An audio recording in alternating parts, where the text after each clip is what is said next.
In the heart of New York City stood the shining headquarters of Kingsley Group, one of the biggest technology companies in America. Its young CEO, Daniel Kingsley, was famous for two things: his brilliant business mind and his cold heart. At only 32 years old, Daniel owned luxury cars, private jets, and a mansion overlooking the sea. Newspapers called him the King of Success. But behind his expensive suits and confident smile was a man who believed only one thing mattered in life: money. To Daniel, poor people were lazy, emotions were weakness, and kindness was useless. One morning, during an important business trip, Daniel flew to a remote village in Pakistan where his company planned to build a factory. The villagers were poor farmers, but the land was rich and valuable. As his black SUV entered the dusty village roads, Daniel looked outside with disgust. "People actually live like this?" he muttered. His assistant nodded nervously. The villagers gathered to welcome him politely, but Daniel barely looked at them. He only cared about signing contracts and making profits. That evening, while inspecting the land, Daniel's expensive shoes became covered in mud after sudden rain flooded the road. "This place is a disaster," he shouted angrily. Suddenly, a soft voice came from behind him. "You should walk carefully, sir. The road becomes dangerous after rain." Daniel turned around and saw a simple village girl holding an umbrella. She looked about 22 years old, wearing plain clothes and old sandals. Her name was Aisha. Daniel looked at her and smirked. "And who are you?" "Just someone trying to help," she replied calmly. Daniel laughed sarcastically. "I don't need help from villagers." But only a few seconds later, Daniel slipped badly in the mud and nearly fell into a deep drainage ditch. Before anyone else could react, Aisha quickly grabbed his arm and saved him. For the first time in years, Daniel felt embarrassed. "Thanks," he said quietly. Aisha smiled. "You're welcome. Sometimes even rich people need help." Her words irritated him, but something about her confidence stayed in his mind. The next day, Daniel began negotiations with the villagers.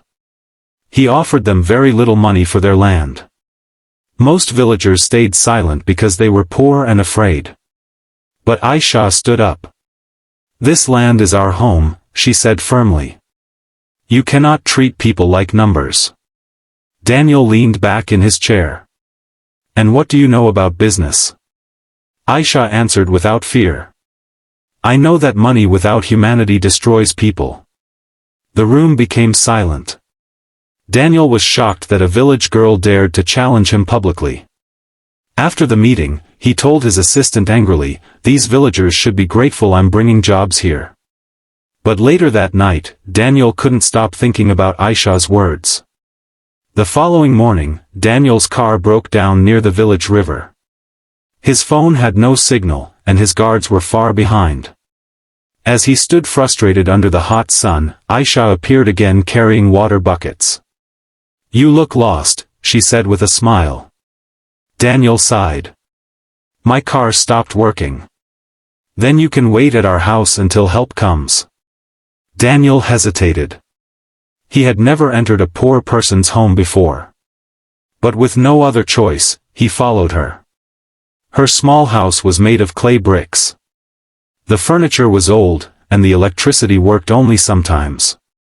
Yet the house felt warm and peaceful. Aisha's mother served him simple food, fresh bread, lentils, and tea. Daniel stared at the table. "This is all you have?" Aisha's mother smiled gently. "It is enough, son." Daniel was surprised by the word, son. Nobody had spoken to him with such affection in years. As they ate together, Daniel noticed something strange. Despite having so little, the family laughed often. They shared stories. They thanked God before eating. They cared for each other sincerely.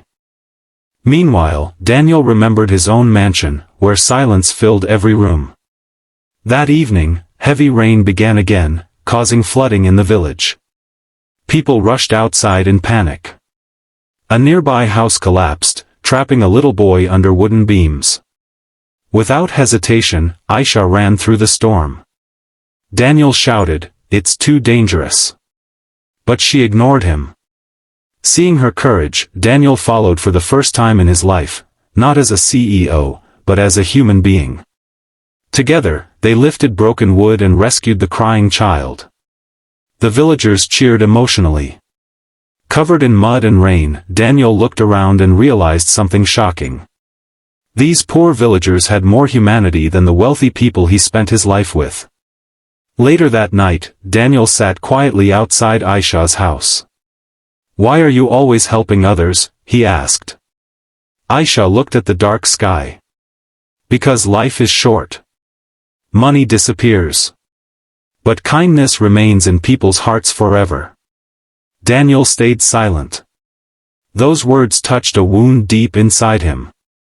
For years, he had chased success, but he had never felt peace. The next day, Daniel secretly visited the village school. The roof leaked badly, and children studied with torn books. "Why hasn't this been repaired?" he asked. The teacher lowered his head.